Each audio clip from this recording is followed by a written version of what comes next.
Alright, now we're going to have a bit of fun with colouring. So let's get a bit of a concept idea as to how we actually want to paint this. I have the materials bar open here, and if you can't see that, you can go to Window, Default Tray, and select Materials, and then this will pop up. As you can see, there's different types of materials that we can apply, from asphalt and concrete to metal to wood. So we have many options here. We can also just do flat colors as well, if we wish. Now, to apply materials, we need to select a component that we wish to add the material to, right click, explode, which will allow us to apply it. We select the material we like the look of, and then paint it on like so. So we can get sort of an idea as to what how we'd like to paint this. So they will be made of wood, and we will be painting or staining our different textures, like so. So let's go to the home and look at materials. So we've also got the different folders here as well. Colors is just our flat colors. So if we wanted to choose a lovely blue and paint it blue, we can start to see how that would look. Next thing is we need to think about the additional components we'd like to add in. Now, these are the components that are coming. We'll be adding speakers, a lock so we can access the internals, so we'll need a door with some hinges. Here are our buttons. We're going to have a power board in the back so we can plug our machine in. So we need to start thinking about adding those holes. Now again, we don't have the components so we can't measure them, but we need to think cleverly as to where these components will be so they can be optimized. Now I would argue, like most machines and devices, that the power should be going in the back. So it looked to me like let's have a look at the device again. Looks like a 6-sided pentagon. So we'll need to roughly design something that looks like that. Now the pentagon tool, 6-sided, won't quite work as intended because it's a different shape. But we could use this as a start. So I've just applied the pentagon. I can then grab an edge and I should be able to move it up. So I'm going to select my edge, which I just can't quite seem to do.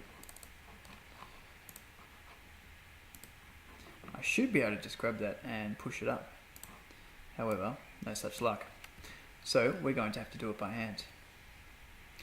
We're going to go to the lines tool and just roughly draw our 6-sided pentagon. There we go, and it links up. We want that to link with that, so we just wait for it to click and connect. Where is it? Should just link up. If not, we can just make it rough for now and make it more finalized later on. That is very crooked. I'd like to try that again. On face component is what we're looking for. There it was, just there. Alright, that's a bit better. We also need speakers. Now, I think speakers would be best pointing forwards at the player, at the user. Now down the bottom there should be a lot of electronics, and it may get in the way of all the wiring for our buttons here. So I propose that we put our speakers in this top panel up here. So let's complete this shape. We'll seal it off, like so. And then we can think about adding our speakers at the top here. Again, we're just going to do basic circles, as we don't know the size yet. but at least it'll give us an idea as to what and where these items will go. We also need to think about a door hinge to activate or open up the back of our case. Now on this design, it could be quite complicated, but I suggest perhaps that we have a little trapdoor that opens up maybe in the middle or down the bottom. That's something we're going to have to think about where that's going to go. Alright, although that's looking pretty good. The last step is, once we've thought about where our components are going, is we need to separate these parts into their own individual flat components, make them horizontal, so we know the sizes and we can measure them up and get them ready for cutting in term 1. So let's pretend that I've finished everything I want to. I'm going to save my work. I'm going to create a duplicate of this by selecting it, cutting and dragging around it all, hitting Control C, Control V, and just waiting for the computer to load. There we are. There's our duplicate. Now we need to go into each individual component, like so, drag it out, and we're going to make them nice and flat on one plane. So I'm going to select the rectangle tool, make a large plane for all the components to go onto, and then rotate them around. Now to rotate effectively, you want to have the red circle appear. I'm going to click once with that red circle, move my mouse out slightly, click again, and it will snap, there we are, exactly flat. And they'll get the move tool and move it down to this plane, which you'll want to snap onto as well. So we need to do that for every component so that we have a great idea as to where everything needs to go. The last thing we'll need to do to get ready for cutting in term 1 is measure each component. So get our tape measure, measure from edge to edge, 440mm, and down here to down here, 136.